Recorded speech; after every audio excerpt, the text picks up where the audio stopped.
காரைக்காலில் 20 நாட்களுக்கு முன்பு சாலையில் பெண்ணை தாக்கிய வெளியூரைச் சேர்ந்தவரை தட்டி கேட்டவரின் வீட்டில் பெட்ரோல் குண்டு வீசப்பட்ட சம்பவம் பெரும் பரபரப்பை ஏற்படுத்தியுள்ளது. கூடுதல் தகவலை செய்தியாளர் அந்தோணிராஜ் வழங்கிட கேட்கலாம். அந்தோணிராஜ், வணக்கம். இந்த சம்பவம் தொடர்பான மேலும் தகவல்களை சொல்லுங்க. காரைக்கால் மாவட்டம் பேருந்து நிலையம் அருகில் உள்ள கோவில்பத்து புதுத்தெரு பகுதியைச் சேர்ந்தவர் மணிகண்டன். 30 வயதான இவர் கட்டுமான பணிகளுக்கு கம்பி சுற்றும் வேலை பார்த்து வருகிறார். கடந்த 20 நாட்களுக்கு முன்பு இவர் வசிக்கும் பகுதியில் உள்ள ஒரு பெண்ணுக்கும் மற்றும் வெளியூர் நபருக்கும் பழக்கம் இருந்து வந்த நிலையில் அவர்கள் இருவர்களுக்கு இடையே பிரச்சனை ஏற்பட்டுள்ளது. இதனால் மணிகண்டன் வசிக்கும் தெருவில் அந்த பெண்ணை வெளியூர் நபர் தராமரியாக சாலையில் தாக்கியுள்ளார். இதனை கண்ட மணிகண்டன் அந்த வெளியூர் நபரை பெண்ணை ஏன் தாக்குகிறார் என்று கடுமையாக கண்டித்ததாக கூறப்படுகிறது. இதனிடையே பெண்ணை தாக்கிய சம்பவம் நகர போலீசாருக்கு புகாரும் சென்றடைந்தது.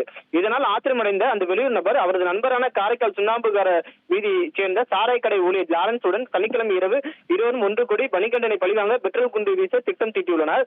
அந்த வெளியூர் நபர் லாரன்ஸை ஏவி விட்டு நேற்று ஞாயிற்றுக்கிழமை அதிகாலை 3 மணி அளவில் மணிகண்டன் வீட்டில் லாரன்ஸ் பெட்ரோல் குண்டு வீசி சென்றுள்ளார். வீட்டில் தூங்கிக் கொண்டிருந்த மணிகண்டன் குடும்பத்தினர் அலறி அடித்துக் கொண்டு வெளியே வராமல் இருந்துள்ளதால் பெரும் அசம்பாவிதம் ஏற்படவில்லை.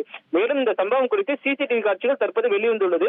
அதில் லாரன்ஸ் பாத்தீங்கன்னா மணிகண்டனின் வீட்டு வாசலில் நின்று கொண்டு பெட்ரோல் குண்டை பற்றவிட்டு வீசும் காட்சிகளும் பதிவாகி அதில் அவருக்கு சிறு தீக்காயங்களுடன் ஏற்பட்டு தப்பி செல்லும் காட்சியும் பதிவாகி பெரும் பரபரப்பை ஏற்படுத்தியுள்ளது. இந்நிலையில் பெண்ணை சாலையில் தாக்கிய சம்பவம் 20 நாட்களுக்கு முன்பே நகர போலீசாருக்கு புகார் வந்தும் சரியான முறையில் கையாளதும் தற்போது நேற்று பெட்ரோல் குண்டை வீசிய சம்பவம் குறித்து தற்போது வரை வழக்கு பதிவு செய்யாததும் அந்த சாராயக்கடை ஊழியரை பிடிக்காமல் இருப்பதும் பொதுமக்களில் பெரும் அதிர்ச்சியை ஏற்படுத்தியுள்ளது. காரைக்காலில் முதல் முறையாக பெட்ரோல் குண்டு வீசிய சம்பவம் பொதுமக்களுடைய அதிர்ச்சியும் பெரும் பரபரப்பை ஏற்படுத்தியுள்ளது. தகவல்களுக்கு நன்றி அந்தோணிராஜ். செய்திகளை உடனுக்குடன் தெரிந்து கொள்ள உடனே சப்ஸ்கிரைப் பண்ணுங்க.